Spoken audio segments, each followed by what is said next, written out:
You know when you're too exhausted to look for another job, too broke to quit this one, and too busy to even think about what you actually want from your life?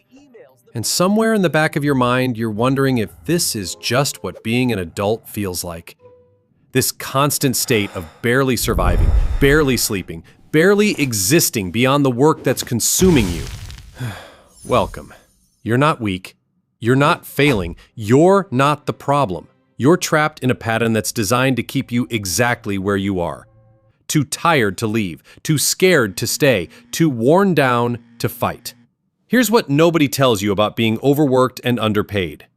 Your exhaustion isn't a personal failure. It's your body trying to tell you something fundamental is broken. Quick note before we dive in. This isn't about whether you should quit your job tomorrow or hustle culture debates. This is about what happens to your brain and body when you're working beyond your capacity for compensation that doesn't match your effort, and why that pattern becomes so difficult to escape. Also, this video is for educational purposes only and is not intended to replace professional advice. If you're struggling with these issues, please reach out to a qualified mental health professional. Here's what nobody tells you about people who are overworked and underpaid. They're not lazy. They're not entitled.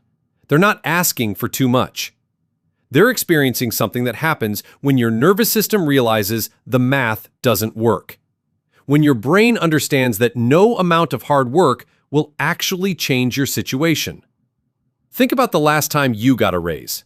Did it actually change your life, or did it barely keep pace with everything else going up? That moment when you realize you're working harder than ever and still falling behind, that's not failure. That's your brain recognizing a pattern it was never designed to accept as normal. Here's the thing nobody tells you about being overworked and underpaid.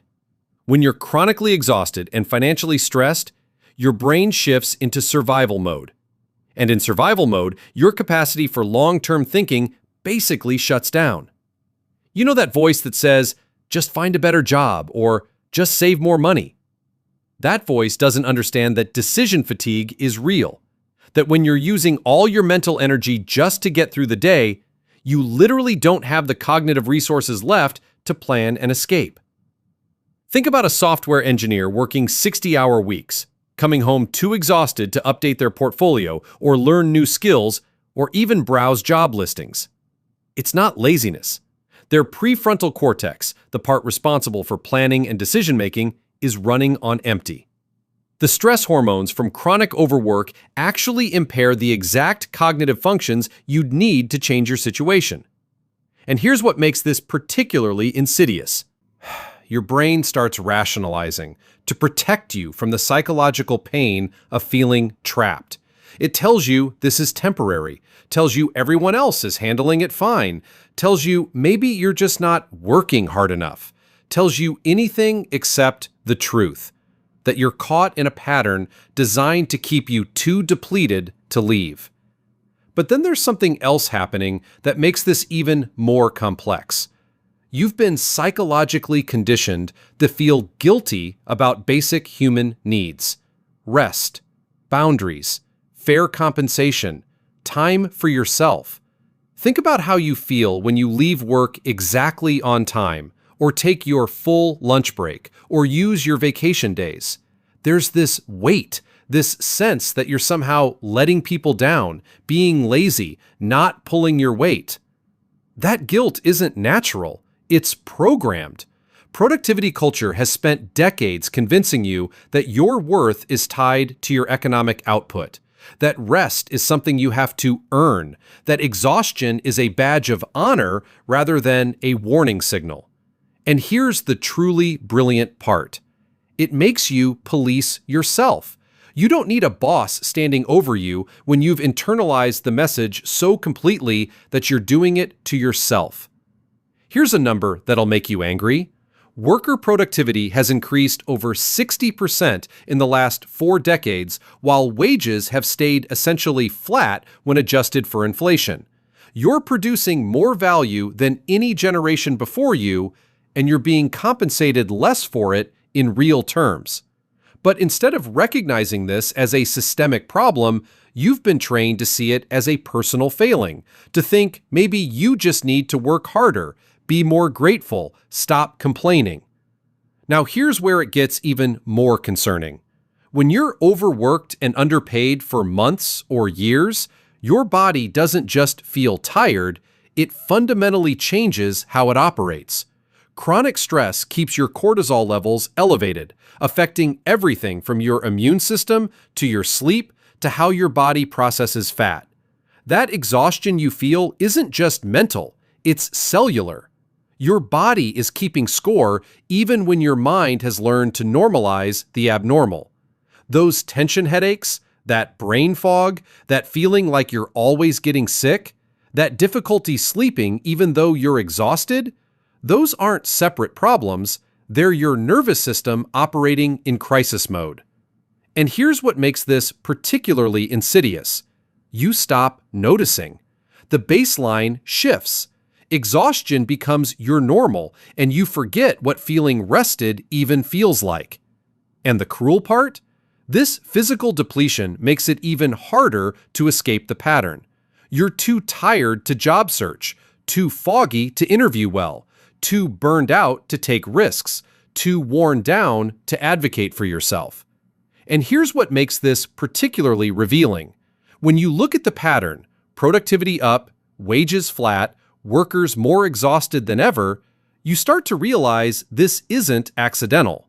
A workforce that's too tired to organize, too broke to take risks, too stressed to advocate for change is a workforce that accepts conditions it would never accept if it had the energy to question them.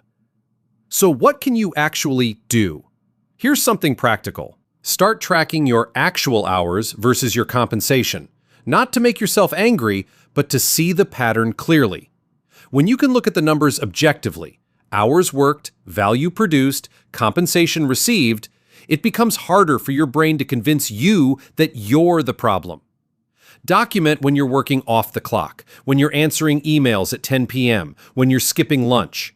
Not to build a legal case, but to break through the psychological denial that makes you accept the unacceptable. And here's another thing that actually helps. Talk about it. The system relies on you thinking you're alone in this, that everyone else is handling it fine and you're the only one struggling. But when you start having honest conversations about compensation, about exhaustion, about the gap between effort and reward, you realize you're not failing at something everyone else figured out. You're experiencing something most people are experiencing, but nobody's supposed to admit. Here's what they don't tell you about being overworked and underpaid. Your worth isn't measured by your productivity. Your exhaustion isn't proof of dedication. And your struggle to survive on what you're paid isn't evidence that you're bad with money or lazy or somehow failing at life. It's evidence that the system is asking more from you than it's giving back. And your body is keeping score. Yeah. The person who's exhausted isn't weak. They're not failing. They're not asking for too much. They're recognizing that something fundamental doesn't add up. That the promise of work hard and you'll be rewarded has been broken in ways previous generations didn't have to face. Every time you push through the exhaustion, every time you convince yourself this is temporary, every time you feel guilty for wanting basic things like rest and fair compensation, you're not the problem. You never were. You're just trying to survive in a system that's optimized for extraction rather than sustainability. Trying to build a life in an economy that treats your effort as infinitely renewable when your body knows it's not. And then wondering why you feel like you're failing when really the system is failing you. So the next time someone tells you to just work harder, or just be grateful you have a job, or just stop complaining because other people have it worse, remember, you're not asking for too much. You're asking for compensation that matches the value you create, and time to exist beyond just working. You're not being entitled. You're being honest about what's actually sustainable for a human being. You're not failing at life. You're recognizing when a system is fundamentally broken. Now tell me, do you feel overworked, underpaid, or both? Drop your answer in the comments. And if this video made you feel seen, hit subscribe. We're here every week breaking down the psychology of work that nobody talks about. Because understanding why you are the way you are, that's not just interesting, that's powerful.